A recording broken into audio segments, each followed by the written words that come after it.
Watch your breathing. If you've ever been on a military range, you've almost certainly heard that. It's a very important concept. If someone on the range tells you to watch your breathing or implies that breath control is some critically important aspect of marksmanship, you can safely ignore anything they say on the subject because they just identified themselves as someone that doesn't know what they're talking about.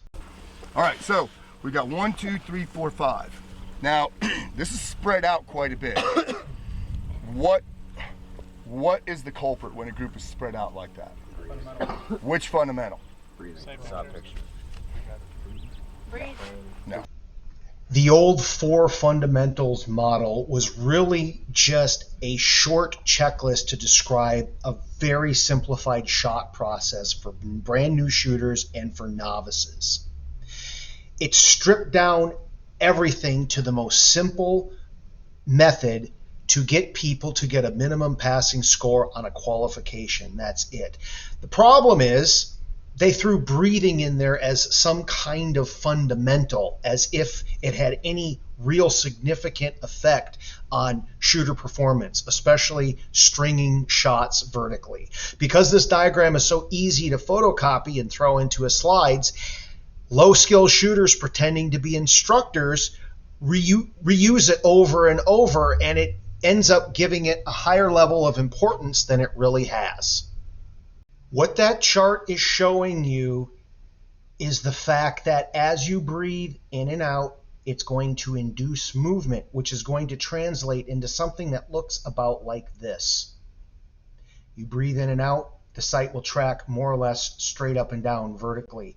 Yes, if you trigger shots while this is occurring, you are going to get your shots dispersed vertically. But notice what this does. This is aiming error. It might be due to the fact that you're breathing in and out, but this is aiming error. That means if you're triggering shots while this is occurring, whatever the reason might be, say due to breathing, you are inducing aiming error. And this is critically important to understand. That means if you're confident you saw something that looks like this, your sights centered on your intended point of aim with no apparent movement as you triggered the shot, if there is any shot error, it cannot possibly be due to breathing. It's impossible. If breath control was the cause, then you would have seen that movement in your sights. If you didn't see that movement, then any vertical error can never be due to breath control. This point was so important that the authors of the current training circular put it in the manual, spelling it out. Vertical dispersion during grouping is most likely not caused by breathing. Bullets strung vertically do not necessarily mean a breathing issue.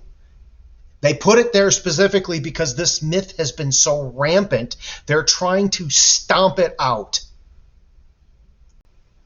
So what are some actual likely causes? Well, let's start with position, or specifically the stability part of your functional elements.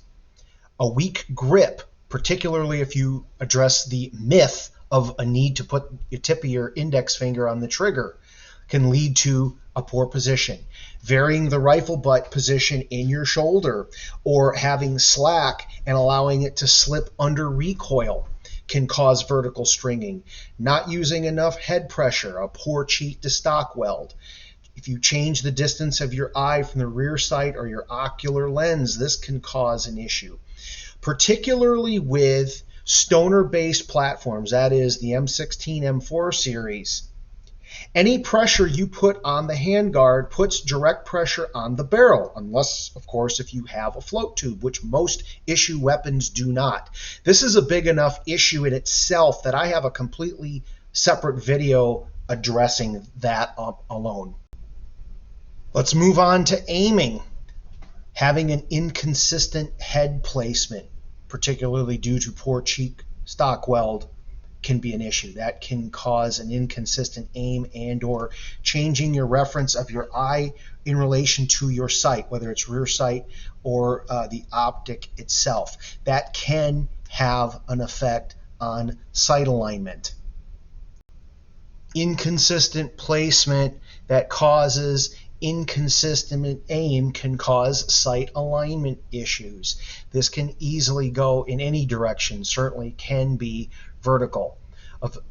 Note with optics, even if the reticle appears centered, if there's what we commonly know as scope shadow, you can be inducing sight alignment even if the reticle is on target, simply because you're not centering your eye through the sight like you need to, and that can be exacerbated by just having poor position.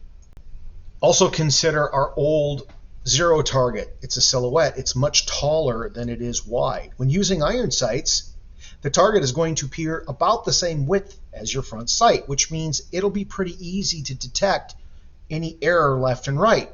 But vertical error up and down, well, if you're focused on your sight like you're supposed to, it might not be as apparent if you're a little high or low because the target's going to be out of focus. And if you're looking at the target like you're not supposed to, well, that can induce vertical error on its own.